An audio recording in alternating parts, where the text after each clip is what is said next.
Saludos y bienvenidos a los habituales del Grupo Multimedia de Comunicación La Cerca en esta nueva semana que abrimos en nuestros tradicionales encuentros digitales y en los que hoy vamos a detenernos especialmente con atención en dos asuntos que últimamente están en boca de todos y que en estos días pasados de la semana que hemos dejado atrás han marcado sin duda la agenda no solo política sino también social en el país en general y en Albacete en particular, donde también se ha vivido pues estos movimientos a los que, como digo, nos vamos a referir.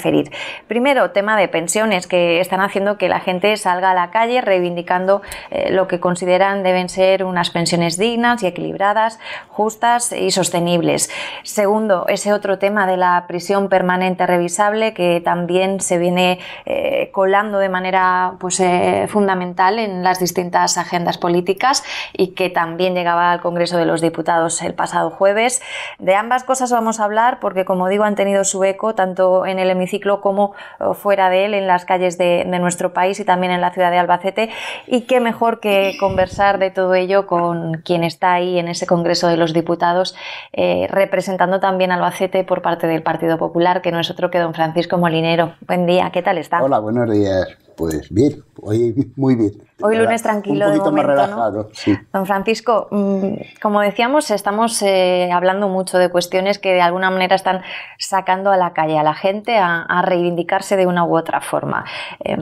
¿Socialmente les sorprende ahora mismo en el gobierno pues esta capacidad de movilización que más o menos se está dando últimamente en las calles en nuestro país, atendiendo a una u otra razón o a una u otra convocatoria? Pero ¿sorprende este despertar de alguna manera de la gente? Bueno, no nos sorprende. No nos sorprende en el sentido de que sabemos quién está moviendo los hilos de todo este movimiento popular, por así decirlo, y por eso es por lo que no nos sorprende. Y si hablamos del movimiento popular como tal, por ejemplo, lo que has enfatizado en el tema de las pensiones, pues yo particularmente puedo decir que efectivamente tienen razón y no se les puede negar la razón de aspirar a tener una pensión mejor, una pensión que se revalorice pues en lugar del 0,25 al IPC. Si eso lo entiendo, lo comprendo y lo respeto, si es que es como debe ser, porque sabemos muchas veces hay familias que están pasándolo mal en el sentido de que una pensión muy limitada y con esa pensión tienen que hacer frente pues incluso a mantenimiento de hijos, y es muy humano y es muy respetable que salgan a la calle y que reivindiquen más. Y tienen toda la razón del mundo para hacerlo. Lo que ya no comprendo, sino lo que me repugna es que haya partidos que, sabiendo cómo está la situación, que han estado gobernando o que están en el Pacto de Toledo, de alguna manera utilicen la demagogia engañando a esas personas que van de buena fe a la calle a reivindicar sus derechos y los utilizan con la demagogia. Eso es lo que ya no me gusta tanto. El presidente del Gobierno dedicaba esa sesión monográfica que tenía lugar en el Congreso de los Diputados el miércoles pasado, 14 de marzo, pues a hacer algún tipo de anuncios relacionado con este tema de las pensiones, pero también a subrayar, a dejar muy claro que no se puede gastar lo que no se tiene. Ya lo había manifestado en entrevistas previas sobre este asunto cuando fue preguntado y lo volvió a explicar. No hay recursos ahora mismo para atender a esa petición de subir las pensiones lo que suba el IPC y por tanto hay que dejar las cosas como están por el momento. Pero entonces, señor Molinero, ¿cómo se le puede explicar a esa gente que se está manifestando ese otro discurso de la mejora económica que se está dando en nuestro país, de que somos una referencia ahora mismo a nivel de Europa en datos de crecimiento económico, con la realidad de que no se puede gastar en eso porque no se tiene? Bueno, vamos a ver. Yo en la anterior legislatura estuve en el Pacto de Toledo, en la comisión del Pacto de Toledo. Por lo tanto, tengo ciertos conocimientos de lo que es el Pacto de Toledo y lo que son las pensiones. ¿Por qué? ¿Cómo se le puede explicar a las personas que haya ese crecimiento? Pues mire, muy sencillo. Hay una realidad y es que el Pacto de Toledo, el fondo de pensiones, se abastece por él mismo, no se abastece a través de los impuestos. El crecimiento afecta también a los impuestos, efectivamente. Indirectamente está afectando positivamente también al Pacto de Toledo. Pero lo esencial en estos casos, lo esencial para el Pacto de Toledo, ya no solo que haya crecimiento económico, que debe haberlo, sino que trabaje más gente. Si no, es muy difícil sostenerlo.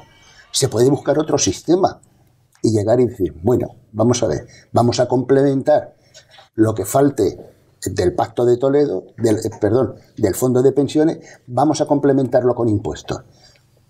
Pero bueno, eso es una decisión que tiene que ir consensuada por todos los partidos.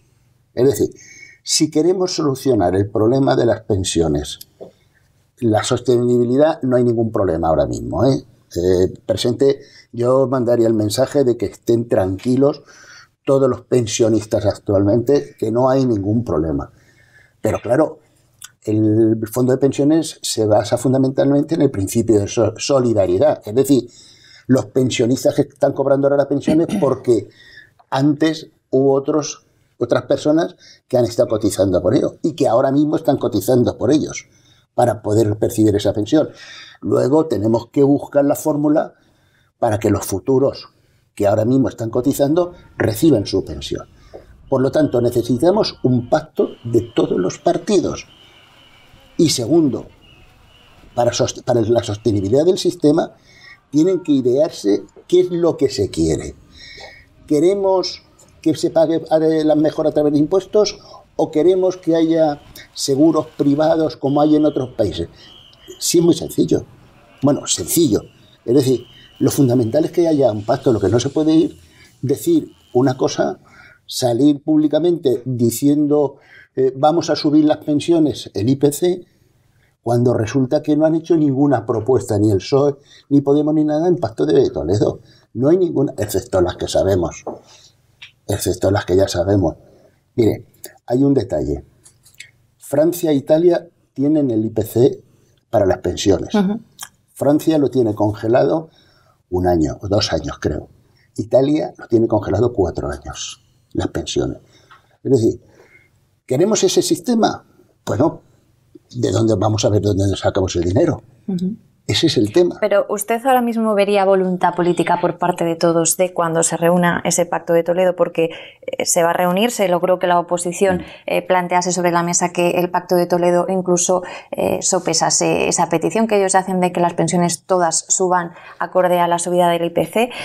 Ahí se puede dar ese consenso de buscar esas otras fórmulas que dice hay que poner sobre la mesa y en las que todos tienen que estar de acuerdo y que, por ejemplo, podrían hablar tanto de ha comentado el tema de un sistema de pensiones privado o el tema de que se tenga que ayudar esa manera de hacer sostenible el sistema por otra vía como pueda ser la de los impuestos. Ahora mismo hay voluntad entre unos y otros de que ahí se pueda sacar algo adelante en claro para que esto sea así. Yo tengo muchas dudas de que haya verdaderamente una voluntad por parte de los otros partidos de llegar a un acuerdo.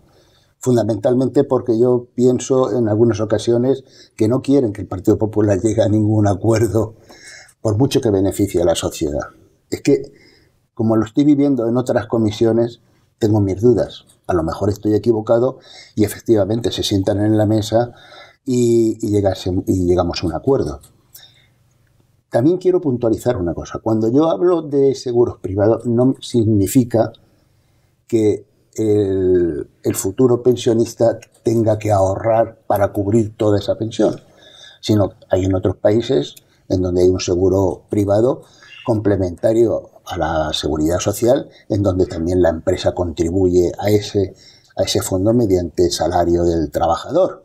Es decir, se buscarían fórmulas. Hay cientos de fórmulas porque hay muchos países que ya lo tienen. Aplicando, no sé, bien Holanda, Alemania. Pero aquí España es el país con los sueldos más bajos de toda la Unión Europea. Si hay que sacar de ahí ya también una parte para esa otra fórmula, ¿cómo se podría encajar esto? Bueno, a nivel también de las empresas. Hay una cosa, España está por encima de la media de la Unión Europea en cuanto a la cuantía de la pensión que se percibe respecto al último salario. Está en un 72%, cuando la media está en un 50%. Es decir, un trabajador que se jubila mañana por así decirlo, perciba el equivalente, hablo de medias, no hablo de, hablo de medias, percibiría un 72% de su salario. En Europa es un 50%, 53%. Es decir, estamos por encima de los salarios, que estamos hablando otra vez de lo que es los salarios, es que no tiene nada que ver con las pensiones. Es decir, la pensión ahora mismo en España más o menos está sobre la media europea, independientemente de los salarios. Que en un futuro bajen las pensiones a consecuencia de que los salarios sean ahora mismo inferiores porque se trabaja a tiempo parcial, porque se trabaja a tiempo eventual, a periodo eventual, bueno, pues eso es lo que habría que evitar. Es decir, de alguna manera mejorar, que suban los salarios, que haya más trabajo. Mire, hay una cosa muy clara. Si en España hay 20 millones de cotizantes, el sistema es sostenible perfectamente. No hay ya tanto problema, incluso se podrían revalorizar más las pensiones. Por eso, uno de los objetivos fundamentales y principales del gobierno de Rajoy desde el primer día fue crear 20 millones de... Estamos en 19 y lo va a conseguir. Lo va a conseguir porque hay un crecimiento, o sea, de empleo de unos 600.000 puestos de trabajo cada año. Luego creo que lo va a conseguir. Eso es fundamental, que trabajen 20 millones. Tenemos factores negativos para el crecimiento. Es decir, ya sabemos todos que el sistema de la seguridad social está diseñado, desde el año, creo que es el año 66, estaba diseñado, bueno, pues para una supervivencia, pues, de 12, 14 años. Es decir, que a los 74 o 72 años las personas más o menos fallecían. Y era sostenible ese sistema. Claro, si mantenemos el mismo sistema, personas que están viviendo, afortunadamente, vivimos 80 y tantos o 90 años, hay que reformar el sistema. ¿Cómo? Pues eso es lo que hay que decidir. ¿Cómo queremos? ¿Va a haber suficientes cotizaciones para cubrir esas pensiones o vamos a tener que ir al sistema de impuestos, al sistema del seguro privado? Eso es lo que tienen que hacer propuestas, pero que no sean propuestas como decir, vamos a ponerle un impuesto a un banco, porque me parece absurdo, ridículo, y al final vamos a ser los impositores que tengamos dinero en el banco quien paguemos eso. Me parece absurdo, ¿eh? Pero en fin. Ha mencionado el tema de que los actuales pensionistas deben estar tranquilos, que el sistema está asegurado, pero también está aludiendo, y es cierto, que a pocos años vista tenemos la perspectiva de que el problema va a ser ya mucho mayor, porque habrá casi el doble de pensionistas en pocos años, relativamente pocos años en nuestro país, a los que hay ahora, cuando esta generación del baby boom le toque llegar a cobrar, que es algo que hay que empezar a plantearse, porque dice que busca soluciones y otra forma de hacer sostenible el sistema. Hay que ver la vía, dice. ¿Qué vía hay? Y sobre todo, ¿qué manera de tranquilizar a esa futura generación pensionista que ahora mismo no sé si está saliendo o no a la calle en estas movilizaciones, pero sí está ciertamente preocupada por ese otro futuro? ¿Qué manera de tranquilizar a esa gente hay ahora mismo desde el gobierno sobre la mesa para intentar explicarles que no tienen por qué alarmarse de cara a ese momento? Bueno, como les he dicho, los actuales pensionistas no tienen ningún problema. El sostenimiento de las pensiones, la verdad es que no hay ningún problema. Está cubierto perfectamente. Y además hay que tener en cuenta una cosa, que en pensiones, el gasto en pensión de España ahora mismo es de 140.000 millones de euros. Estamos en el 29% del gasto público, solo en pensiones. Hace 10 años estaba en el 21,3, creo recordar. Es decir, el incremento es sustancial. Estamos en 9 millones de pensionistas y a pesar de eso, el fondo de seguridad social, tanto el fondo de reserva como el fondo de seguridad social, pues la verdad es que puede mantenerlos. ¿Qué soluciones va a haber para el futuro? Pues eso es lo que le estaba explicando. Es decir, hay que sentarse en la mesa y hay que ponerse de acuerdo en el Pacto de Toledo, porque en definitiva el Pacto de Toledo no es una comisión legislativa normal, en el sentido de que haya oposiciones, cada uno tenga ideológicamente, no, aquí es cómo se salvan las pensiones de futuro para los españoles. Aquí no se debería mezclar nunca la ideología con el interés de los españoles. Entonces, pues caben o bien seguros privados o bien vía impuestos, es decir, lo normal, lo que hacen en otros países. ¿Qué fórmula adoptaremos? Pues se puede adoptar o la fórmula que utilizan en Holanda, o la fórmula que se utiliza en Alemania, o la fórmula que se utiliza en Francia. Eso es lo que habría que plantear sobre la mesa. ¿Hay que complementar las pensiones con impuestos? Pues habrá que complementarlas. ¿Hay que complementarlas con seguros privados? Pues habrá que complementarlas. Pero eso tiene que ser un acuerdo de todos los partidos. No puede ser de un partido solo, porque si no, no conseguimos nada. No llegaremos nunca a un acuerdo y nunca se dará la solución a ese problema. La propuesta que lanzaba el presidente del Gobierno era la de mejorar las pensiones mínimas, las pensiones de viudedad también, trabajar en lo que a ayudas en el IRPF se refiere. Todo esto sí salen adelante los presupuestos generales del Estado de 2018. ¿Cómo va esta otra pata que parece ser necesaria para que al menos esa parte se pueda paliar, aunque el resto siga disconforme con la situación? Bueno, los presupuestos generales del Estado este mes, al final de mes, se presentarán en el Consejo de Ministros. Una vez que se aprueben, pasarán al Parlamento y ahí es donde empieza lo fuerte. Aunque ya de alguna manera ya sabemos las posiciones de cada uno de los grupos parlamentarios. En el Parlamento yo creo que habrá mayoría, que se conseguirá la mayoría suficiente para sacar adelante los presupuestos. Por una sencilla razón, porque es que hay muchas particularidades en esos presupuestos que están necesitada la gente. Es decir, el tema de las pensiones, incremento de las pensiones de viudedad, incremento de las pensiones mínimas y exenciones IRPF vía a precisamente a este tipo de personas. Incluso, bueno, pues ya se adoptó una medida muy positiva que era incrementar la pensión de las mujeres que han tenido hijos, de las mujeres trabajadoras con hijos. Pero además tenemos también pues el último acuerdo que se ha tomado respecto a la equiparación salarial, que es muy importante, eso, ¿no? Ya de entrada son 807 millones que se han puesto en la mesa para conseguir esa equiparación salarial en 3 años. En fin, hay muchos puntos de que es necesario el incremento de los funcionarios, del 8%. En fin, hay muchísimos puntos de que están contenidos en los presupuestos y yo creo que deberán salir adelante, porque si no... Si no saliesen adelante, señor Molinero, ¿en qué situación quedaría el Gobierno?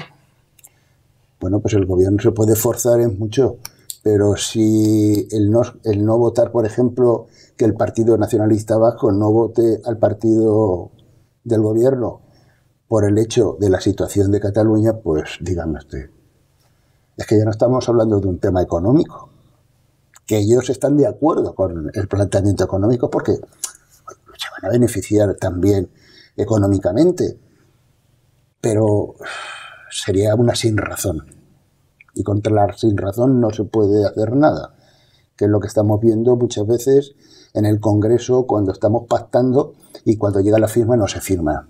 Es decir, entras en el mundo de la sinrazón y entonces pedir justificación, argumentos del por qué. Pues, yo creo que el Gobierno tratará de llegar a un acuerdo y si no llega, pues prorrogará los presupuestos, los prorrogará, pero claro, no podrá cubrir algunos acuerdos con los que ha llegado, lógicamente. Habla del apoyo necesario del PNV, pero también es necesario el apoyo de Ciudadanos en este caso, que es una de las formaciones que más críticas está mostrando, al menos en este momento. con el gobierno de España. Seguramente en lo económico también, al igual que aludía con el Partido Nacionalista Vasco, comparta muchas cosas del contenido del presupuesto, pero quizá otros factores le están llevando a atacar de alguna manera y a posicionarse de un modo crítico con el hecho de que parezca que las cuentas vayan a poder salir adelante de una manera sencilla, entre comillas. ¿Cómo están evaluando ustedes y cómo pues analizan esos movimientos que ahora llegan desde Ciudadanos, habida cuenta de que es claro y evidente pues el auge que parecen estar teniendo en lo que a encuestas y sondeos se refiere? Bueno, la verdad es que ese auge está perjudicando muchas veces los acuerdos. Yo creo que Ciudadanos está cometiendo un grave error. Es decir, se está apartando de muchos acuerdos y muchos pactos única y exclusivamente por la pose que da de cara al público. Pero claro, esa pose lo que está ocasionando es perjuicio para los españoles. Y le voy a poner un ejemplo. Yo soy miembro de la Comisión de Justicia y miembro de la Subcomisión de Justicia, donde se ha estado redactando el Pacto Nacional de la Justicia. Le puedo decir que hemos estado trabajando un año entero en ese pacto, con más de 30 comparecencias de magistrados, jueces, fiscales, catedráticos. Hemos sentado en la mesa y hemos estado redactando artículo por artículo las partes, mejor dicho que artículo punto por punto. De los 73 puntos que había, los hemos negociado los 73. Y incluso en los 4 bloques que hicimos, incluso el primer bloque fue aprobado por unanimidad, incluyendo a Podemos. Claro, pues yo creo que los líderes de Podemos se asustaron y se apartaron ya de la subcomisión desde que llegaban a un acuerdo. Es que no es lo mismo subir al estrado, hablar, que cuando se pone en una mesa a trabajar. Es distinto. Ahí no te ve nadie. Ahí tienes que convencer a los demás. Y a la hora de redactar. Bien, pues una vez que teníamos pactado todo, absolutamente todo, Ciudadanos se levanta de la mesa y se va de la subcomisión. Y dice que no firma. ¿Eso qué se llama? Sin razón. Yo lo llamo sin razón. ¿Contra eso cómo se lucha? Pues no se puede luchar de ninguna de las maneras. Ellos creen que les favorece el no pactar para nada con el gobierno. Bueno, pues, ante eso no podemos evitarlo. Pero es que en la subcomisión de financiación, que también estoy, pues han pactado con Podemos, han pactado con el Partido Socialista y nos han excluido a nosotros. Y estábamos también durante 10 meses redactando el informe. Y cuando faltaban poco menos de la mitad del informe, pues lo han cerrado ellos, lo han presentado a la prensa y nos han excluido.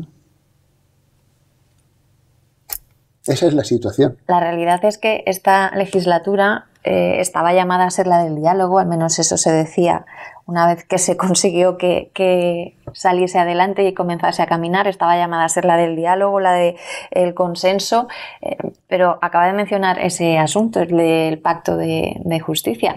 Pero ha habido muchos otros y está habiendo muchos otros. El Pacto de Estado contra la Violencia de Género, que se firma con el apoyo de todo el mundo, excepto de Podemos finalmente, y luego no ha hecho nada más que recabar crítica tras crítica, sobre todo por el tema de la financiación. El Pacto de Estado de Educación, en la que también se han levantado de la mesa, en este caso el Partido Socialista, después de muchos meses de negociación. Todos estos grandes pactos de Estado que venían un poco a ser la bandera de la que tenía que ser la legislatura del diálogo y del consenso, están demostrando que no hay ni tal diálogo ni tal consenso. Entonces, ¿cómo se puede trabajar por el país en una situación tan complicada y de tantos intereses abiertos como es esta, don Francisco? Pues muy difícil. Es muy difícil porque lamentablemente no es que no se pueda negociar, pactar desde el principio. Es decir, es que lo triste aquí es que se sientan a la mesa y nos ponemos a hablar, a dialogar.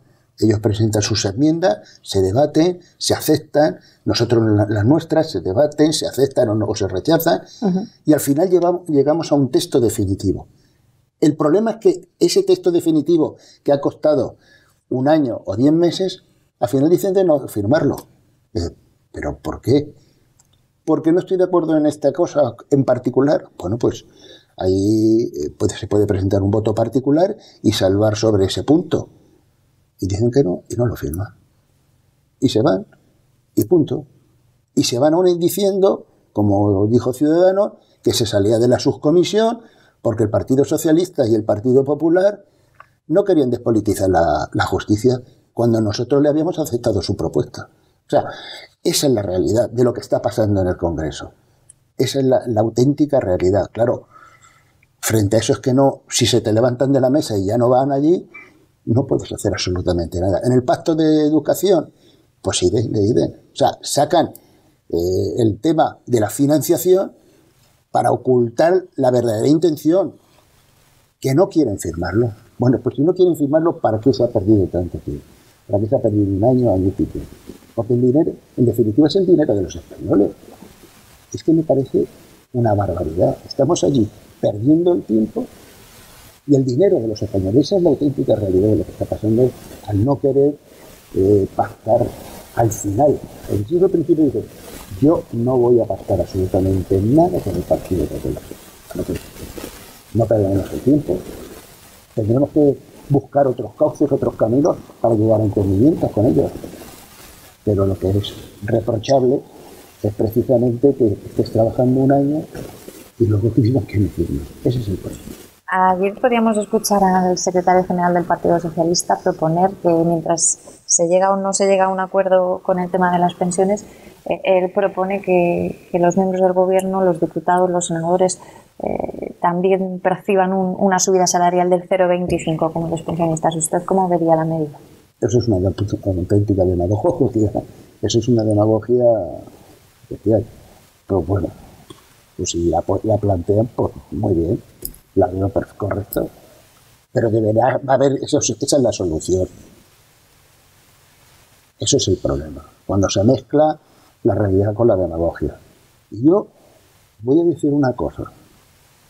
Para mí, tan mala es la corrupción, porque en definitiva la corrupción lo que trata es de engañar y robar en las arcas públicas, tan mala es la corrupción como es la demagogia en muchos casos, porque trata de robar el voto a la gente de buena fe. Esa es la auténtica realidad. Entonces, los principios demagógicos chocan frontalmente contra la realidad y no van con el interés común, no van en favor del ciudadano. Entonces me parece un absurdo que el señor Sánchez salga diciendo que, bueno, que en solidaridad pues a los diputados se les aplique el 0,25, que lo veo muy bien, como si no nos suben. Como si no nos suben, pero si es que no estamos ahí para ganar más o menos, estamos para trabajar y punto. Demagogia, habla de demagogia. Quizá muchos vieron mucha demagogia también el jueves en el Congreso cuando se habló de otro de los temas de los que inevitablemente se ha protagonizado todo en los últimos días, también a raíz de ese trágico suceso que todos hemos sufrido desde toda España mirando hacia Almería con ese caso del pequeño Gabriel. Llegaba la cita en torno a la prisión permanente revisable, tocaba hablar de eso en el Congreso. Se llegó a cabo de una petición de Ciudadanos. Ningún partido político hizo ningún movimiento para que aquello no sucediese en ese jueves con todo tan sensible y tan a flor de piel. Y muchos de los que allí estuvieron luego han manifestado su bochorno en torno a lo que allí se vivió, con incluso familiares de víctimas como testigos en el hemiciclo, y con momentos en los que el discurso por parte de unos y otros quizá pudo herir sensibilidades y caer, como usted ha dicho, en la demagogia también en este sentido. ¿Se tuvo altura de miras ya simplemente con el hecho de hablar ese día, en ese momento, de este tema?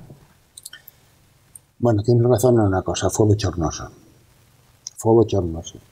Yo llevo 5 años en el Congreso y no había presenciado un debate como ese. Fue de auténtico bochorno, de vergüenza. Es para pedir disculpas y perdón a los españoles. No se puede ir a un Congreso a decir esas cosas. No, es Eso no se puede hacer. El Congreso es algo más serio. Y lo lamentable es que esas intervenciones lo que hacen es denigrar a la clase política y a los que estamos allí. Entonces, yo lo único que puedo decirle a los españoles es que lo siento mucho, que perdonen y punto. Eso es lo primero que hay que decirles. Mira, yo soy coautor, por así decirlo, participé en la Comisión de Justicia, en la ponencia de redacción del Código Penal, en la 10ª legislatura. Por lo tanto, conozco lo que es la prisión permanente revisable y la redacción, participé con el portavoz y tal para redactarla y con el Ministerio. La prisión permanente revisable tiene dos objetivos. Un objetivo es proteger a los más vulnerables, aquellas personas que son más vulnerables, y en segundo lugar, lo que busca la prisión permanente revisable es también sancionar aquellos delitos muy graves, los más execrables para la sociedad. Eso es lo únicamente que estaba buscando. Se ha planteado el tema de la prisión permanente desde distintos prismas y distintos puntos de vista, todos muy respetables, lógicamente. Hay catedráticos que opinan que la prisión permanente revisable pues, es una pena que no debería existir. Yo les he preguntado y he debatido con ellos y les he dicho, ¿por qué no se lo dice también eso a todos los países de la Unión Europea que la tienen puesta?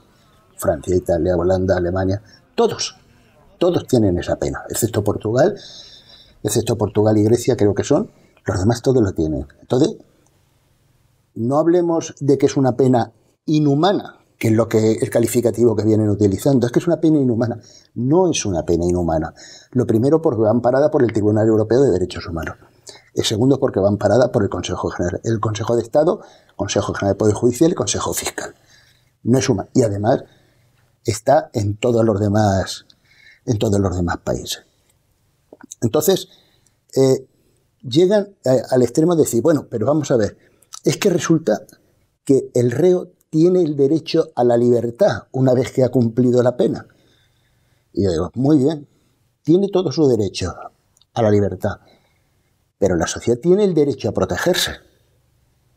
En un conflicto de derechos, ¿cuál debe primar?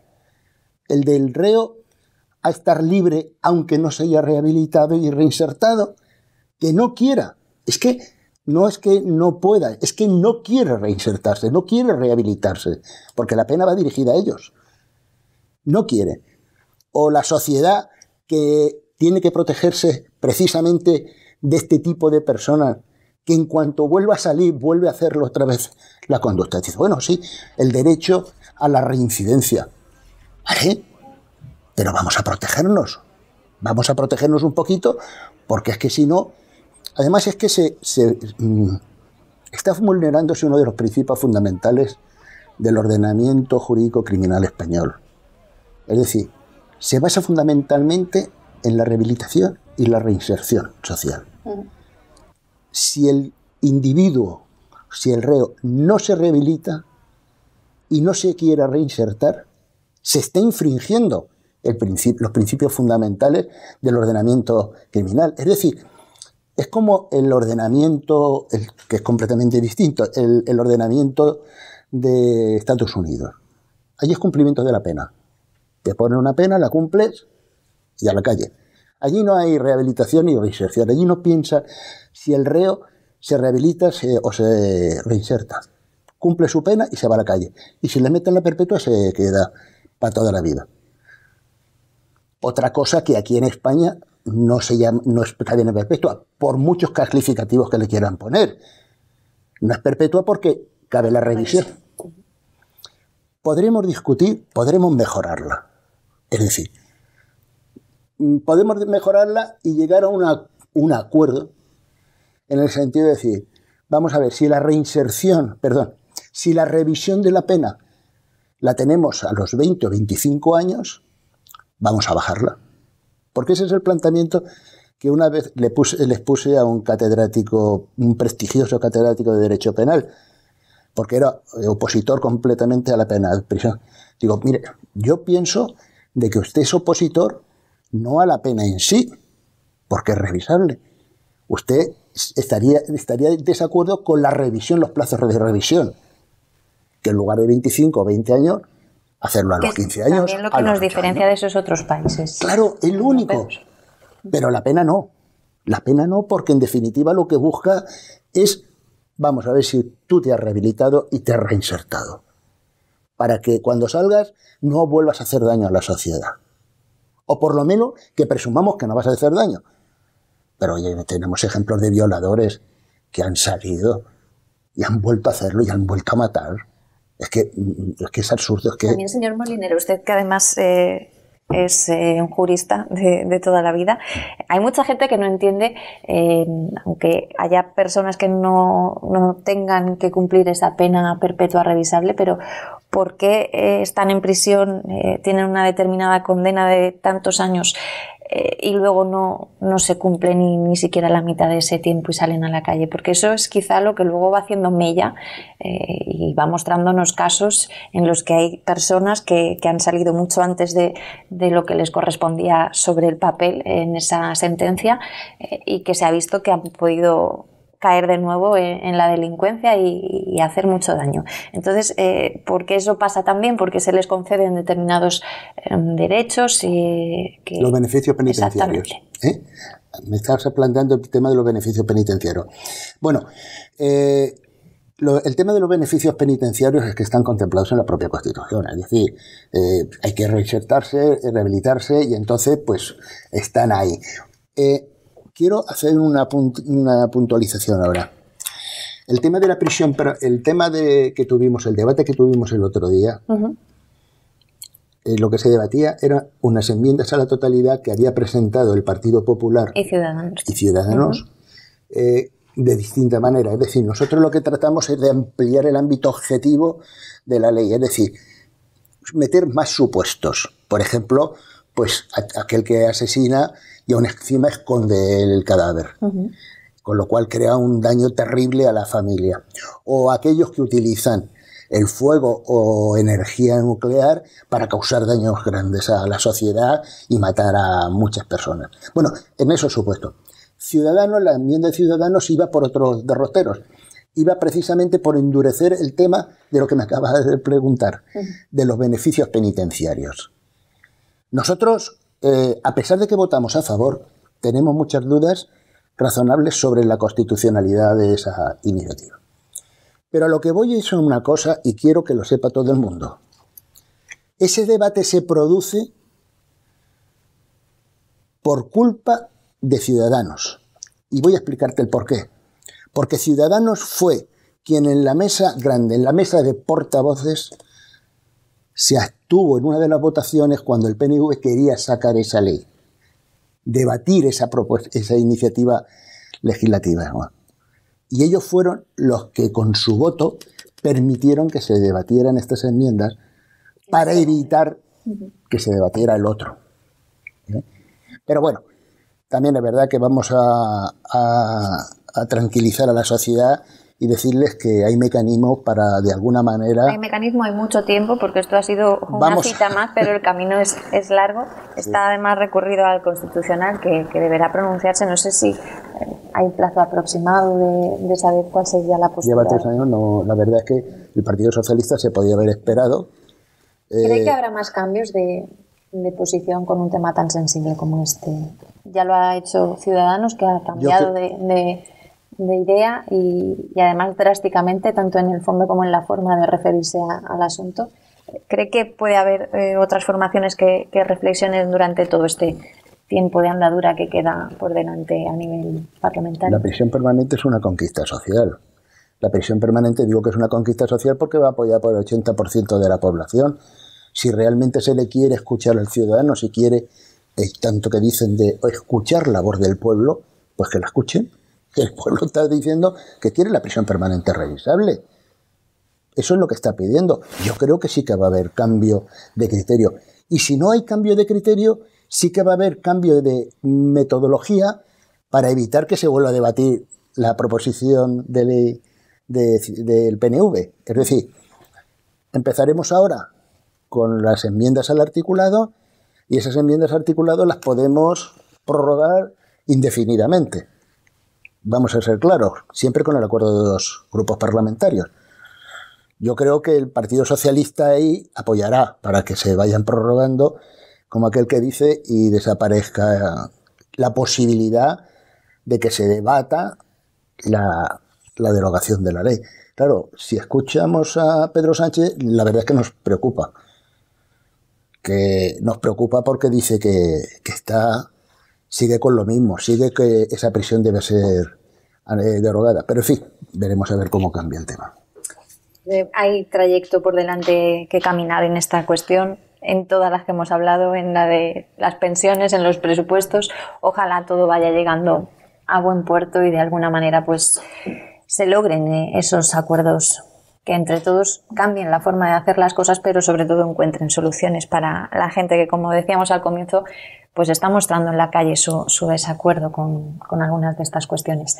Don Francisco Molinero, como siempre, pues un placer tenerle por aquí para que con ese sosiego además y esa forma de explicar que le caracteriza, pues nos haya relatado un poco cuál es el procedimiento y el sentir ahora mismo desde el Gobierno en torno a estas cuestiones que están, como digo, suscitando el movimiento entre la ciudadanía. Muchísimas gracias. Muchas gracias a vosotros. Francisco Molinero, diputado nacional del Partido Popular, nuestro protagonista este lunes de este encuentro digital en la Cerca, desde donde les hemos hablado de pensiones, de presupuestos generales del Estado y de ese tema de la prisión permanente revisable, cuestiones todas ellas de las que seguro se va a seguir hablando y mucho a lo largo de los próximos meses y de lo que les vamos a informar puntualmente, como siempre, desde aquí, desde la Cerca. Cuídense mucho, un abrazo.